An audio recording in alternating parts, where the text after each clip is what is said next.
2021년 4월의 마지막 주 4월 25일 날 강서교회와 또 부산에 있는 제자들과 함께 연합 온라인으로 또 오프라인으로 예배를 드리고 있습니다. 여러분 모두를 진심으로 환영합니다.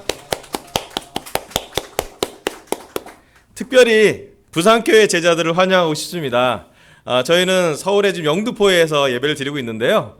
부산이라는 지역과 함께 또 부산에 있는 형제자매들과 함께 이렇게 온라인으로 연합으로 예배를 드릴 수 있으니 하나님께 영광을 돌리고 싶고 또 우리 부산교회 제자들 너무나 환영하고 감사하다고 말씀 전하고 있습니다. 특별히 부산교회 생각하면은 사랑이 많은 교회예요. 되게 정도 많고 따뜻한 교회라서 제가 부산교회 방문할 때마다 되게 분에 넘치는 격려를 많이 받았던 기억이 나는데요. 우리 특별히 김성경 한 명이 목회자 부부님께서 또 가셔서 이렇게 목회를 하고 계시는데 너무 존경하고요. 또 우리 부산교회가 우리 김성경 우리 목회자님을 사랑하는 걸 보면서 제가 질투가 날 정도로 깊게 사랑하는 걸 보면서 부럽다. 너무 목회자를 아껴줘 감사하다 생각이 들었고 그것이 저는 정말 좋은 교회에 덕이 된다는 생각이 들었습니다. 하여튼 부산교회 제자들 너무 이렇게 환영하고 싶고 또 이렇게 물론 화면으로 드리는 예배이긴 하지만 마음이 전해지고 또 성령님이 전해지는 그런 놀라운 예배가 되기를 간절히 바랍니다. 또 오늘 특별히 제주 가정교회가 성찬을 수어 찬양을 해드렸습니다. 전 개인적으로 그 찬양을 볼 때마다 이렇게 찬양하는 여러 방법이 있는데요. 우리 목소리로 찬양할 수도 있고 또 우리의 몸으로도 찬양할 수 있는데 특별히 수어 찬양은 우리 제주 가정교회만의 특별한 찬양 방식인 것 같아서 너무나 감사하고 놀랍고요. 또 특별히 오늘은 성찬을 부산교회 출신 장은영 자매가 해주셨습니다. 특별히 부산교회 감사하고요. 20년 이상을 부산의 싱글 자매로 아주 잘 아껴서 저희한테 시집 보내와서 보내는 첫 해마다 코로나가 생겨서 되게 고생을 많이 했는데 다 얘기가 안 되겠지만 사실은 홍영 형제랑 우리 은영 자매랑 있으면서 첫 해 조금 어려운 시간이 있었음에도 불구하고 하나님이 얼마나 이렇게 코로나 상황이지만 오히려 코로나 때문이라도 큰 축복을 주시고 은혜를 주시는지를 저희는 진짜 저희 눈으로 목격했어요. 얼마나 삶이 이렇게 급격하게 은혜를 받을 수 있는지도 보게 됐고요. 또 그 안에서 하나님이 우리 영웅 형제가 특별히 저희는 이제 시스템으로 매주 와서 코로나가 있든 없든 간에 최소 방송 인원이 저하고 강현욱 형제랑 우리 영웅 형제였는데 최소로 항상 예배를 드리는데 1년 동안이나 같이 이렇게 예배를 준비하면서 방송을 손출하면서 진행했던 것이 너무나 감사하고 또 그래서 그런지 더 많이 은혜를 받은 것 같아서 저는 개인적으로 너무 기쁩니다. 오늘 예배 시작할 때 방송이 한 1분 정도 지체되면 죄송합니다. 꼭 방송 시작할 때 컴퓨터는 왜 재부팅이 되는지 모르겠습니다. 업데이트는 왜 지금 되는지 모르겠어요. 예전에 켜놨는데 재밌죠. 항상 그 현장에서는 이런 좀 어려움이 있는데 1년 몇 년 동안 섬겨준 우리 영웅 형제들 감사하고 또 최근에는 민주 자매가 섬겨서 너무 감사하고요. 오늘 또 찬양 반주는 민주 자매가 라이브로 지금 건반을 해주셔서 너무 풍성한 예배가 되는 것 같아서 너무 좋습니다. 우리 강서교회에 작은 소식이 하나 있어서 좋은 소식인데요. 나누고 싶습니다.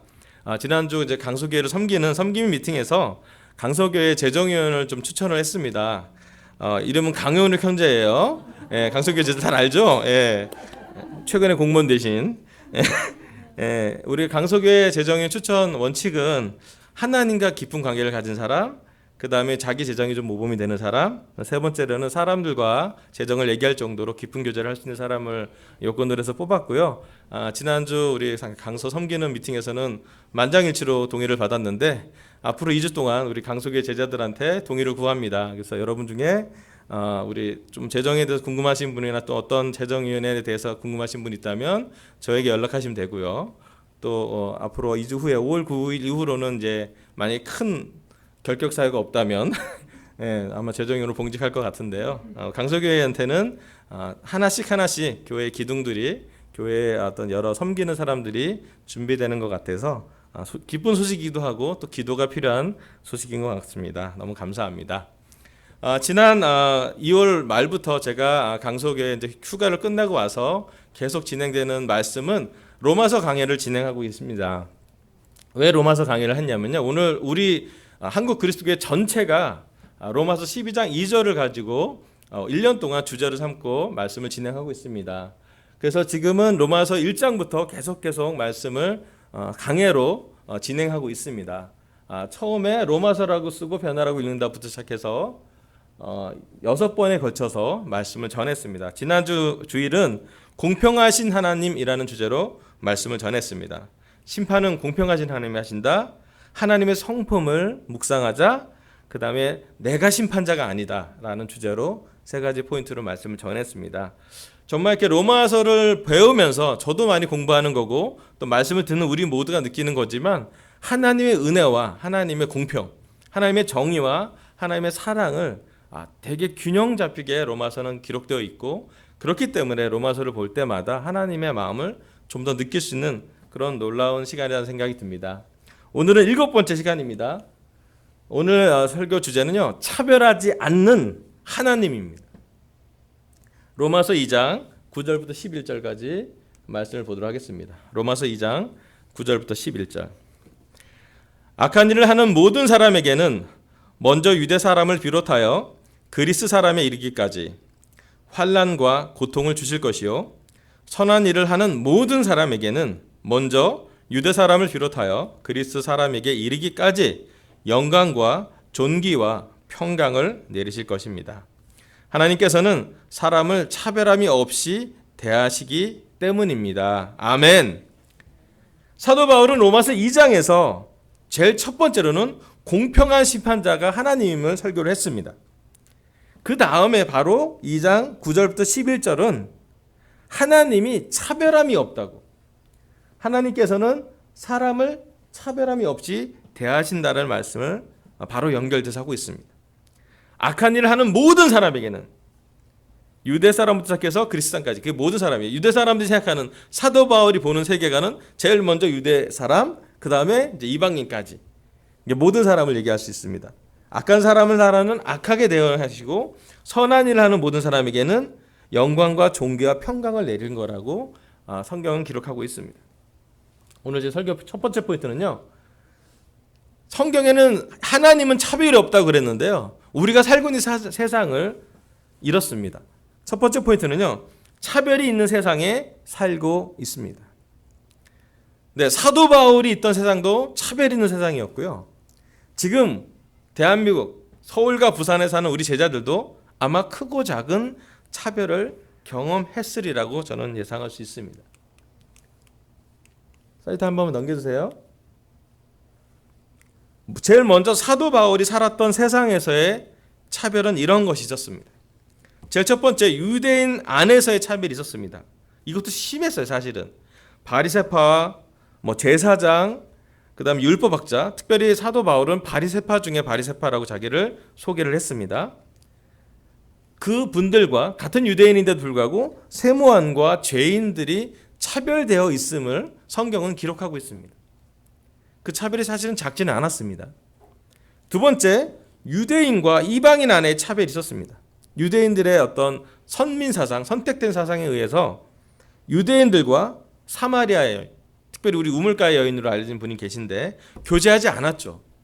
상종하지 않았다고 봤는데 좀 더 정확히 얘기하면 유대인들이 사마리아인을 대단히 멸시했습니다.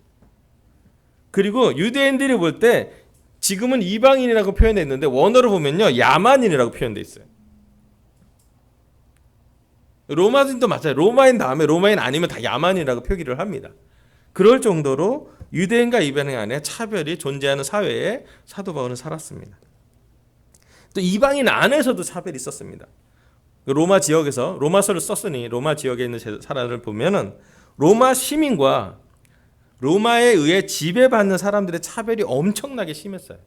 노예가 있었고요, 피지배된 사람들. 아마 우리도 일본의 일제치하라는 것을 우리는 경험하지 않는데 우리 선대에서 경험했지만 저 뿌리 깊게 남아있는 게 뭐냐, 얼마나 심한 차별이 있으면 상처와 정말 불평등과 많은 학살과 잔인한 것을 경험하게 됩니다. 로마도 그랬어요. 로마 군대가 가면 핏빛 나는 전쟁이 있었고 그에 대한 대응을 받았습니다. 심지어 교회 안에서도 차별이 있었습니다. 유대인 제자와 이방인, 그리스 계통의 제자들, 헬라인 계통의 제자들의 고민이 많았습니다. 할례를 예전 유대인들은 계속 전통적으로 받았었는데 세례와 할례가 어떤 개념이냐. 그리고 궁극적으로 교회 전체 회의를 통해서 할례를 받고 안 받는 게 중요한 게 아니라 마음의 할례, 즉 세례가 가장 중요한 것인지는 1세기 제자들한테 아주 뜨거운 화두였고 1세기가 거의 끝날 때쯤에 사도 바울이 거의 정리가 됐을 즈음에 온 사도들이 모여서 회의를 해서 세례가 가장 중요합니다. 침례가 가장 중요합니다라고 결론을 내는 과정이 있어요. 그 과정에는 끊임없이 유대인 제자와 이방인 제자들 사이에 보이지 않는 또 보이는 그런 충돌과 차별이 있었습니다. 여러분 사도 바울의 시대에는 차별이 여러 다각도로 어쩌면 차별함이 없이 살기가 너무나 드문 그런 환경에서 로마서가 기록되어 있음을 우리가 기억해야 합니다. 하나님이 차별이 없다라는 것이 이 당시에 이 글을 읽는 사람들에게 얼마나 유토피아적인 생각인지 얼마나 꿈에 그린 차별이 없다고 정말 이럴 정도로 힘든 상황이었음을 우리가 생각해 봐야 돼요. 그러면 뭐 1세기에 사도 바울이 사는 데만 차별이 있었나요? 아니요. 지금 우리나라에도 지금 현재 우리가 사는 데도 차별이 있죠. 크게 보면요. 미국을 포함한 전 세계에 오랜 동안 성차별이 있습니다. 특별히 아랍계 계통에는 말도 못할 정도의 성차별이 여성한테 주어집니다. 또 반대로 역차별도 있죠. 그리고 인종차별이 존재합니다.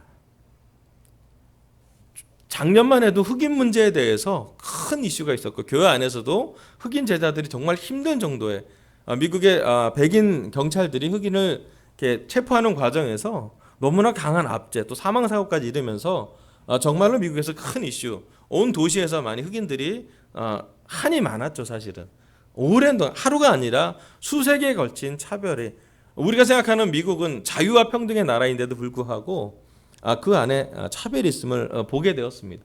그래서 저도 정확히 알지는 않지만 이게 깊다라는 것은 알았어요.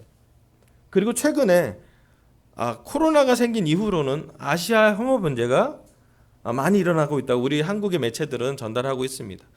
왜 그렇게 아시안에 대해서 이렇게 미워하는지는 잘 모르겠어요. 또 실제로 그렇게 사는 그런 세상에 사는 것은 대단히 불안하고 어렵다 생각이 듭니다. 이 얘기는 먼 얘기가 아니라 지금 미국에 있는 동시에 살고 있는 아마 우리 전 세계에서 가장 부강하다고 하고 민주주의가 발달한 나라 중에 하나인 미국에서도 벌어지는 사건이 종종 있습니다. 최근에 코로나 때문에 차별이 존재하죠. 어느 나라는 코로나가 빨리 도입이 돼서 지금 이스라엘의 어느 지역에는 마스크 없이 다닐 수 있는 지역이 있습니다. 그린패스가 있으면 백신 접종이 다 완전히 완료됐다는 표시를 받으면 그 백신 여권을 가지고 마스크를 벗고 살 수 있는 공간이 있대요. 최초라고 얘기를 하는데요. 크고 작은 그런 국가의 경제력 또 여러 가지 백신 개발 능력과 전문가적인 능력이 있는 나라는 먼저 빨리 차별이 존재하고 있고요. 대한민국도 이걸 따라가려고 최선을 다하고 있는 걸 알고 있습니다. 자, 한국 안에 차별은 어떤 것이 있습니까? 이제 우리 피부에 와닿는 차별이요. 여러분 직장 안에 차별이 있습니다. 못 느끼면은 우리가 좀 둔하는 것일 수도 있어요. 네, 있습니다. 어떻게 보이지 참 약간 좀 애매한 부분이 있긴 하지만 있긴 있을 거예요. 여러 학교에서도 차별이 있고요. 어느 학교에 나왔는지에 따라서 우리나라는 조금 차별을 두는 그런 경향을 보입니다. 어떤 교육을 받았는지, 어떤 재산이 있는지. 요즘에 이제 아파트가 이제 확 올랐잖아요. 아파트는 2배를 올랐는데 저는 빌라 거주민인데 빌라는 오르지 않습니다. 제가 빌라 10년 살았는데 10년 했는데 아파트는 지금 제가 시작할 때는 거의 빌라랑 가격이 비슷했는데 저희 이제 4배 차이 납니다. 뭔가 차이가 분명히 있죠. 그리고 대한민국이 요즘 많이 좋아졌긴 하지만 장애인 특별법이 있습니다. 왜 그러냐면 장애인들에 대한 차별 방지법이에요. 오랜 동안 우리나라 정서 중에 장애인들을 존중하지 못했던 정서가 있었기 때문에 법으로 금지하면서 최근에는 장애인 국회의원이 자기의 장애 안내견, 식약 안내견을 데리고 국회에 들어갈 수 있는 법이 최근에 통과될 정도까지 차별은 여전히 크고 작은 차별이 존재하게 됩니다. 그뿐만 아니라 보이게 또는 보이지 않게 우리한테는 부의 차이, 재산의 차이를 갖고 차별을 느낄 때가 있죠. 이분은 벤츠를 사시는 분인 것 같은데요. 주차를 장을 2개 쓰셨어요. 그래서 이제 아파트 사람들이 이건 아니지 않냐. 근데 이분이 앞에 여기 써놓은 그 문구가 더 강력한 문구예요. 건들면 가만두지 않겠다는 것을 앞에 문구로 놔줬어요. 제가 볼 때는 우리 대한민국의 한 단면인 것 같아요. 물론 뭐 되게 일부의 일이고요.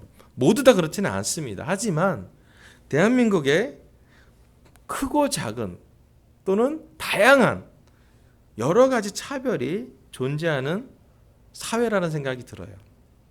그리고 우리는 그 차별이 어쩌면 익숙할 수도 있어요. 또 반대로 그리스도인을 한 명으로 얘기한다면 우리 또한 차별 있는 눈으로 세상을 보지 않습니다. 우리는 빛이고 세상은 어둠이라는 분대가 있고요.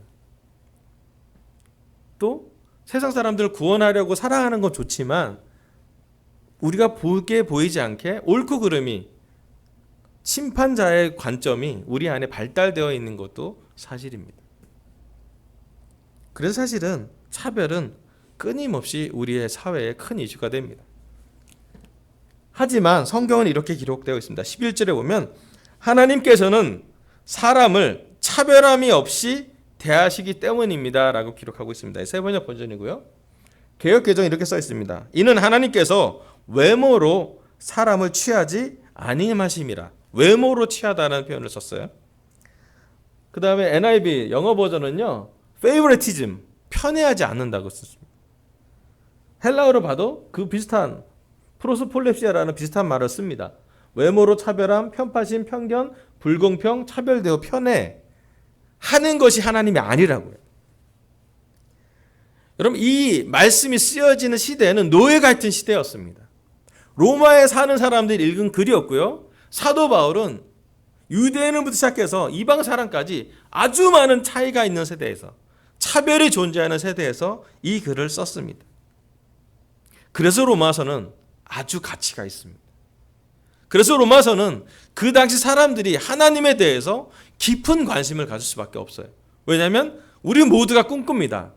자유와 평등이 있는 사회, 차별 없는 세상이, 공평한 세상을 우리 모두 꿈꾸고, 아마도 1세기에 그 지역에 사는 제자들도, 그 지역에 사는 모든 사람들은 그런 것을 꿈꿨을지도 모르겠습니다.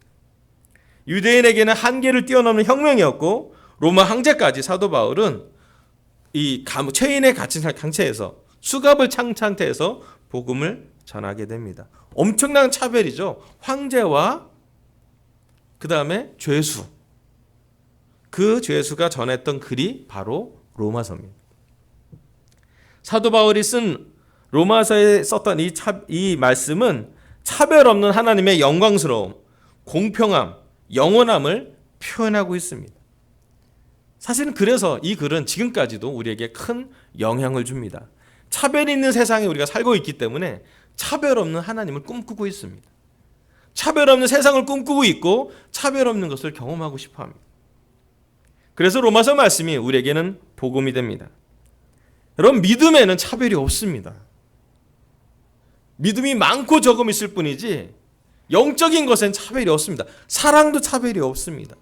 인내에도 차별이 없습니다. 인내의 정도가 다르고 다양할 뿐이지, 고난의 정도가 다를 뿐이지, 1세기 제자들이 갖는 고난이 우리보다 크고 강할 수도 있지만 지금 우리가 갖는 고난도 약한 건 아니에요. 차별하지 않습니다. 여러분, 영적인 성령의 열매는 모두가 차별하지 않습니다. 왜냐하면요, 하나님이 성품이 들어가 있기 때문이에요. 사도 바울은 얘기합니다. 노예든 종이든 주인이든 믿음으로 구원받는다. 우리가 행위로 의롭게 되는 것이 아니라 믿고 그 믿음을 통해서 행위를 살 때 구원을 받는다는 표현을 씁니다. 차별 있는 세상에서 차별 없는 하나님, 차별 없는 교회, 차별 없는 세상을 꿈꾸는 모든 사람에게 이 로마서는 복음이 됩니다. 성경 말씀은 아이러니하게도 차별이 있는 세상 속에서 더 진리로 빛나게 됩니다. 여러분, 오늘 시간 우리가 차별을 느꼈다면 환영합니다. 오늘 뭔가에 차별받는 느낌이 있다면 여러분 환영합니다. 말씀을 깊게 묵상해 보세요. 하나님을 알아보세요. 차별 없는 하나님을 만나보시기를 간곡히 권하고 싶습니다. 아멘. 로마서 2장 12절부터 16절 다음 말씀 보겠습니다. 넘겨주세요. 네. 로마서 2장 12절입니다. 율법을 모르고 범죄한 사람은 율법과 상관없이 망할 것이요 율법을 알고 범죄한 사람은 율법을 따라 심판을 받을 것입니다. 하나님 앞에서는 율법을 듣는 사람이 의로운 사람이 아닙니다. 오직 율법을 실천하는 사람이어야 의롭게 될 것이기 때문입니다. 율법을 가지지 않은 이방 사람이 사람의 본성에 따라 율법이 명하는 바를 행하면 그들은 율법을 가지고 있지 않아도 자기 자신이 자기에게 율법입니다. 그런 사람은 율법이 요구하는 일이 자기의 마음에 적혀 있음을 드러내 보입니다. 그들의 양심도 이 사실을 증언합니다. 그들의 생각들이 서로 고발하기도 하고 변호하기도 합니다. 이런 일은 내가 전하는 복음대로 하나님께서 그리스도를 내세우셔서 사람들이 감추고 있는 비밀들을 심판하실 그날에 드러날 것입니다. 아멘. 여기 12절과 15절까지의 말씀은요, 사도 바울은 차별이 없는 하나님에 대해서 말씀한 후에 하나님의 차별이 없으신 것을 말씀한 다음에 율법을 가진 사람과 가지지 않는 사람, 그 두 사람 모두가 차별 없는 심판이 존재함을 기록하고 있습니다. 특별히 율법을 아는 사람한테 더 강력한 기준이에요. 율법을 아는 것으로 끝나는 것이 아니라 율법을 실천하는 사람을 많이 의롭다고 인정받는다고 했어요. 이 말씀의 주제, 본질은 뭐냐면 결국 의롭게 될 사람은 거의 없다는 말이에요. 율법을 아는 사람이나 율법을 모르는 사람이나 하나님의 완전한 기준에, 의로움의 기준에 다 미치지 못함을 우리가 로마서 다음 3장에 보면 나와 있잖아요. 계속 그 연결이 됩니다. 물론 로마서의 그 뒷장 8장부터 쭉 뒤로 가면 하나님의 관계, 사랑에 대해서 더 많이 나타나고 있는데요. 현재 로마서 2장에는 의로움이나 그 법적 용어에 대해서 많이 나옵니다. 여기 나온 말씀 중에 법적 용어가 몇 가지 있는데요. 율법, 범죄, 심판, 의로움, 증언, 고발, 변호 다 법적 용어입니다. 그래서 로마서를 읽은 그 당시 사람들은요, 로마서를 보면 이 사람 진짜 교육을 많이 받은 사람이라고, 그 헬라어 문체도 그렇지만 헬라어에서 쓴 단어 자체가 우리나라로 얘기하면 아주 고급진 단어예요. 그리고 법을 아는 사람이 썼던 글이라고 표현이 됩니다. 왜냐하면 변호가 나오고 고발이 나오고 법정에 있는 듯한 느낌으로 로마서 2장은 기록되어 있습니다. 차별이 있는 세상에서 차별 없는 하나님을 바라보고 있지만 현재 차별 없는 심판이 있음을 기록하고 있습니다.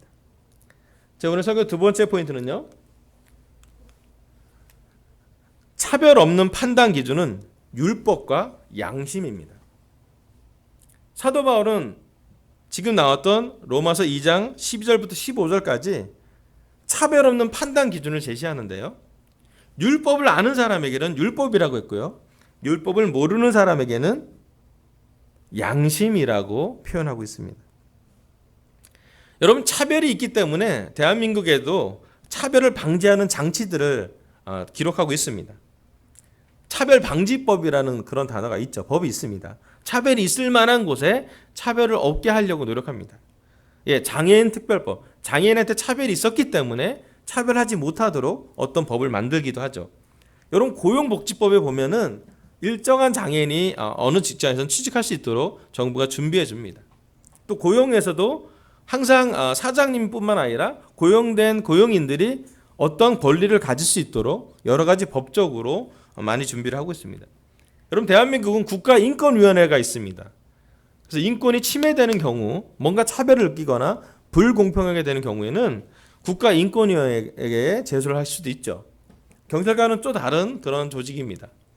뿐만 아니라 국가신문고라 그래서 청와대 게시판에 핫이슈가 많습니다. 뭔가 대한민국에서 지금 뭔가 차별을 느꼈다, 이건 정말 아니다 싶으면 청원을 올리고요, 청원에 어느 정도 숫자가 나오면 그거를 가동하게 됩니다. 그걸 대응하게 됐어요. 여러 가지 차별 방지에 대해서 대한민국 노력하고 있는 흔적이 보입니다. 하지만 하나님의 기준으로 볼 때, 하나님의 관점으로 볼 때 율법을 아는 사람과 율법을 모르는 사람에게 둘 다 심판의 기준을 심어 놓았다는 것이에요. 그냥 심판하는 것이 아니에요. 모르는데 막 때리는 것이 아니라 알만한 것을 준비해 놨다고 합니다. 그것이 율법을 아는 사람에게는 하나의 말씀으로, 특별히 율법이 아는 사람 누구냐면 유대인들이에요.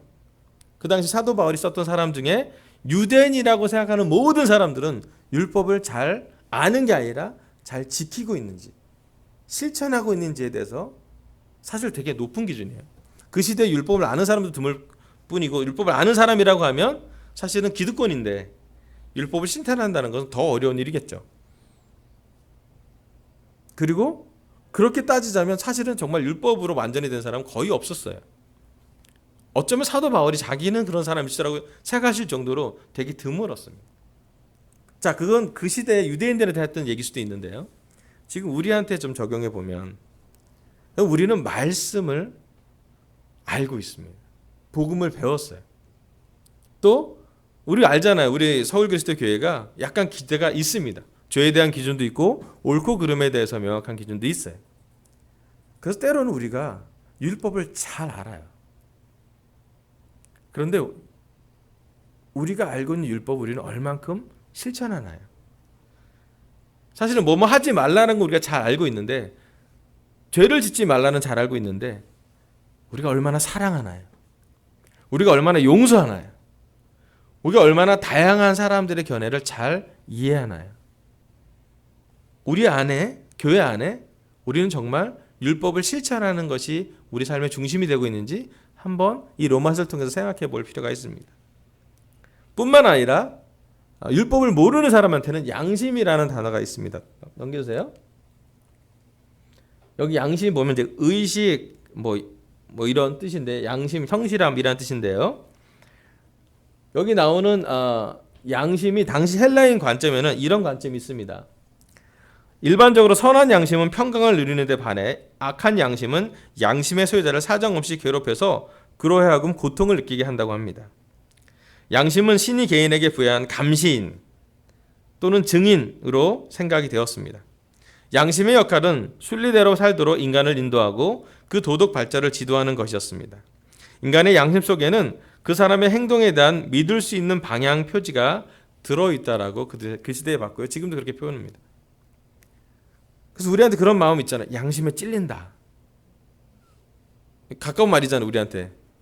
양심에 털났다는 비판했단 말이고요. 양심이 찔린다는 자기한테 한 말이잖아요. 좀 우리한테 하는 걸로 좀 로마서 방식으로 하면 그 말에 좀 가깝게.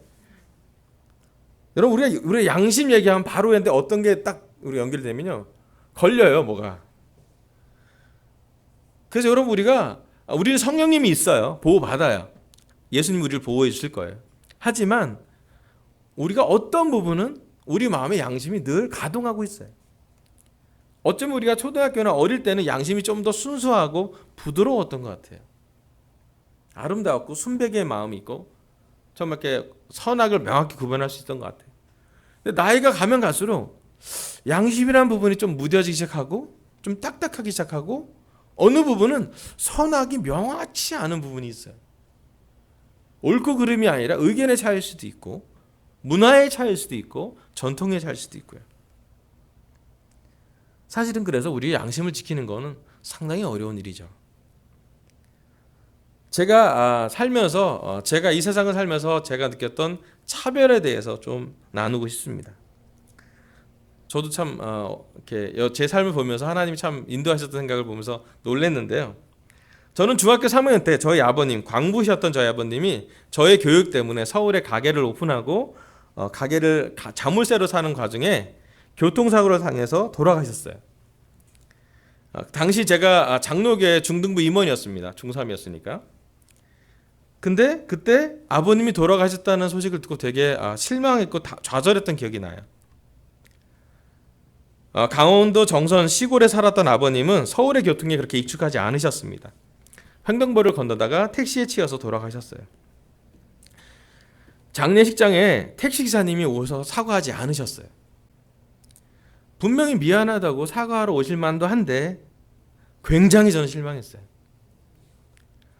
돌아가신 것도 너무 슬픈 일인데 어떤 사과조차 되지 않고 어떤 일이 벌어졌냐면 아버님의 사망 보험금에 대해서 법정 싸움까지 택시 노조와 같이 진행이 됐어요.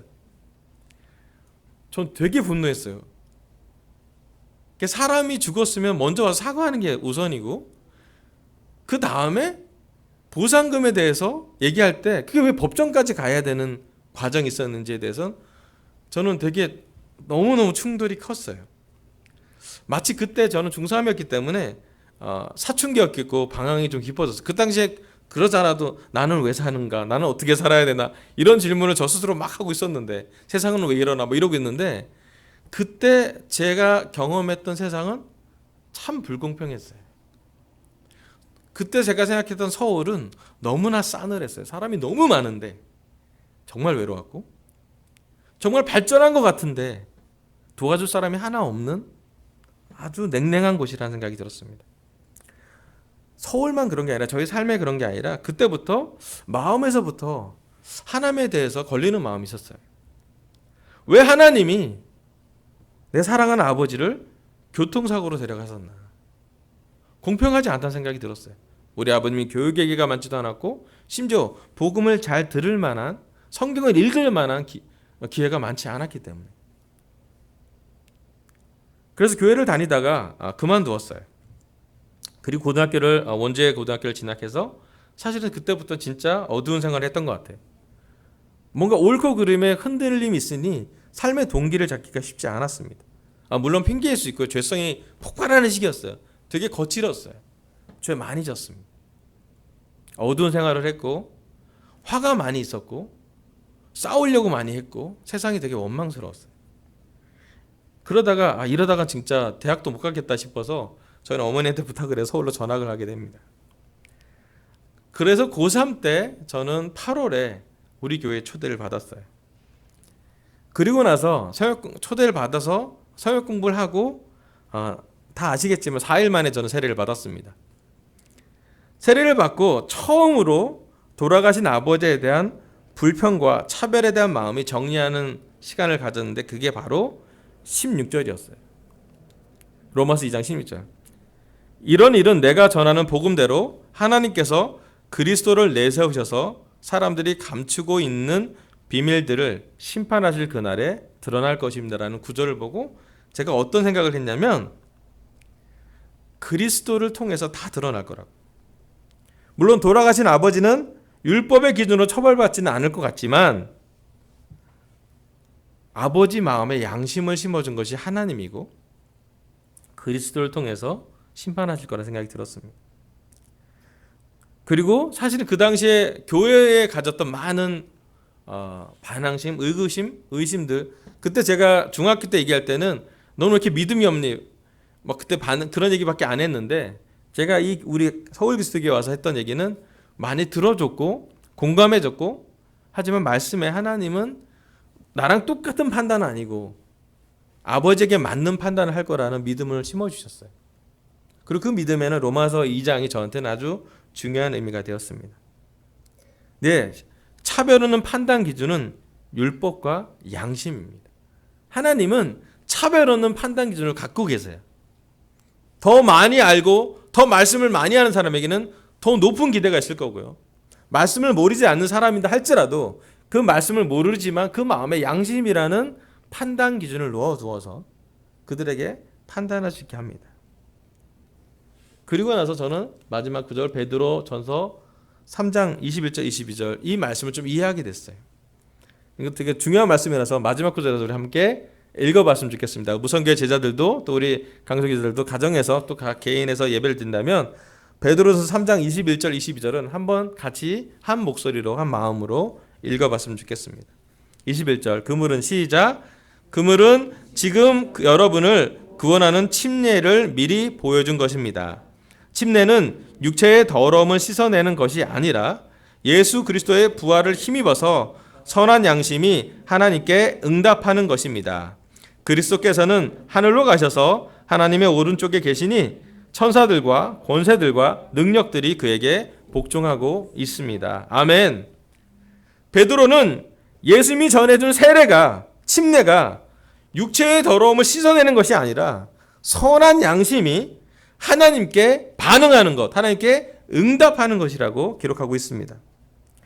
예, 하나님의 차별하는 판단 기준은 율법과 양심인데 율법과 양심 모두 만족하신 분이 바로 예수 그리스도이십니다.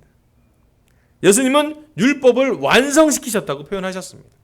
또 예수님은 양심을 지키신, 인간으로서는 자기 양심대로 살 수 있는 그 양심의 기준이 높은 분이셨어요. 여기에 기록된 것처럼 십자가와 부활로 율법과 양심을 모두 만족시키고 완성시키셨습니다. 그런 예수님이 우리에게 삶의 본이 되어서 이야기하고 계십니다. 두려워하지 말고 믿으라고요. 배신당할 때 끝까지 용서하고 사랑하라고 했어요. 그리고 어떠한 사람도 끝까지 포기하지 말라고요. 그리고 예수님이 얘기합니다. 내가 떠나지만 떠날 때 성령님을 우리에게 보내신다고 했어요. 네, 우리는 세례 받을 때 성령님을 받았습니다. 그래서 성령님은 어떤 일을 하시냐면요, 우리 선한 양심이 끊임없이 하나님께 반응하도록 도와주십니다. 우리가 매주 설교를 듣는데 매주 똑같은 말씀이에요. 사실은 저희 중에 30년 이상 제자된 사람들인데 똑같은 말씀이면 그렇게 차이가 있지 않습니다. 하지만 매주 듣는 말씀이 왜 서럽나? 말씀의 내용보다 말씀을 듣는 우리가 우리 양심이 하나님께 반응하기 때문이에요. 하나님의 말씀에 대해서 우리가 우리 양심이 뭔가 마음에서부터 자극이 있습니다. 그리고 하나님께 응답하려는 그런 반응을 보입니다. 성령님은 우리가 이 세상에 살 때 예수님을 닮아서 선한 양심으로 살 수 있도록 도와주십니다. 그리고 우리가 심판받을 때 우리 옆에 하나님과 우리가 1대1로 있을 때 저는 예수님이 우리를 변호해 줄 거라고 믿습니다.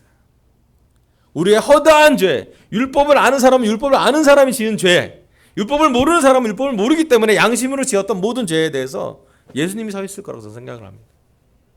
예수님이 아까 우리 장은현 자매가 얘기했지만 우리 앞에서 여러 가지 처벌을 받아야 할 때 자기 못 박힌 손과 피 흘림을 보여주실 거예요. 제가 돌아가신 아버님의 불공평을 넘어갈 수 있는 이유는 단 하나는 이 마음이었습니다. 저보다 예수님이 아버님을 더 사랑한다고요. 이 세상 누구보다 예수님이 제가 가장 사랑하는 사람을 더 사랑할 거라는 믿음이 생길 때 저는 제 마음을 내려놓을 수 있었습니다. 제가 완벽해서도 아니고요, 완벽한 공평한 차별 없는 세상에 우리가 살 수 있는 것도 아니었는데 차별 있는 세상에서 차별 없이 사는 방법은 오직 예수 그리스도를 닮는 예수님의 십자가의 희망을 거는 사람에게만 가능하겠다 생각이 들었어요. 그리고 이 마음을 가만 내두면 계속 자라기 때문에 분노는 잘하고요, 불공평한 억울함도 잘하는데 이걸 정리하지 않으면 제 인생이 망가질 것 같다는 생각이 들었습니다. 그 결정으로 저는 세례를 받았고 세례를 받고 난 다음에 지금까지 하나님에 의해서 보호받고 있어요. 판단을 하나님께 드리라고. 차별이 있는 세상이지만 그 차별을, 고난을 인내하라고요. 왜? 예수 그리스도가 너와 함께 있다.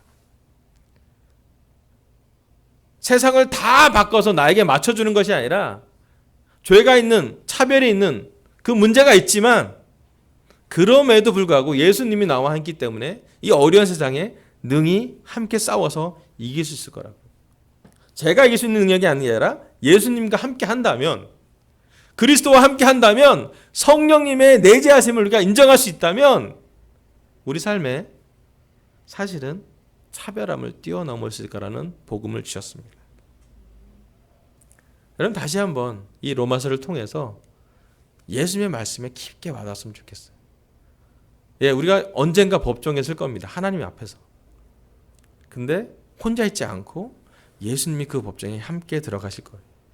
그리고 성령님이 우리가 살아있는 동안 얼마나 많은 죄를 져도 탄식함으로 인해 얼마나 문제가 있어도 그 안에 하나하나 변호해 주실 거예요. 예, 당연하게 생각하지는 않습니다. 은혜라고 생각이 들어요. 여러분 이 은혜를 깊게 간직하면 좋겠습니다. 오늘 하나님은 저희 입술을 통해서 로마서 강의 7번째 차별하지 않는 하나님에 대해서 말씀을 나누게 하셨습니다. 첫 번째, 차별이 있는 세상에 살고 있습니다. 차별이 있는 세상에서 로마서를 통해 차별 없는 하나님을 만나기로 결정합시다. 두 번째, 차별 없는 판단 기준은 율법과 양심입니다. 율법과 양심을 완성시키신 예수님을 보고 예수님을 닮기로 우리가 사는 기회가 있는 동안 좀 더 예수님과 닮아가기를 결정하길 바라면서 설교를 마치겠습니다. 감사합니다.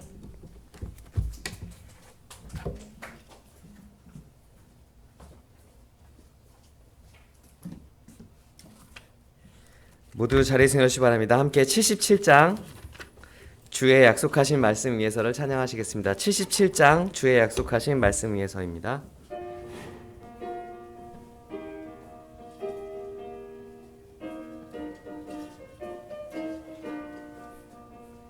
주의 약속하신 말씀 위에서 영원토록 주를 찬송하리라. 소리 높여 주께 영광 돌리며 약속 믿고 굳게 서리라. 굳게 서리 영원하신 말씀 위에 굳게 서리. 굳게 서리 그 말씀 위에 굳게 서리라. 주의 약속하신 말씀 위에서 세상 엄연에게 엄습할 때에 말씀으로 힘써 싸워 이기며 약속 믿고 굳게 서리라. 굳게 서리 영원하신 말씀 위에 굳게 서리. 굳게 서리 그 말씀 위에 굳게 서리라. 주의 약속하신 말씀 위에서 영원하신 주의 사랑 힘입고 성령으로 힘써 싸워 이기며 약속 믿고 굳게 서리라. 굳게 서리 영원하신 말씀 위에 굳게 서리. 굳게 서리 그 말씀 위에 굳게 서리라. 주의 약속하신 말씀 위에서 성령 인도하는 대로 행하며 주님 품에 항상 안식 얻으며 약속 믿고 굳게 서리라.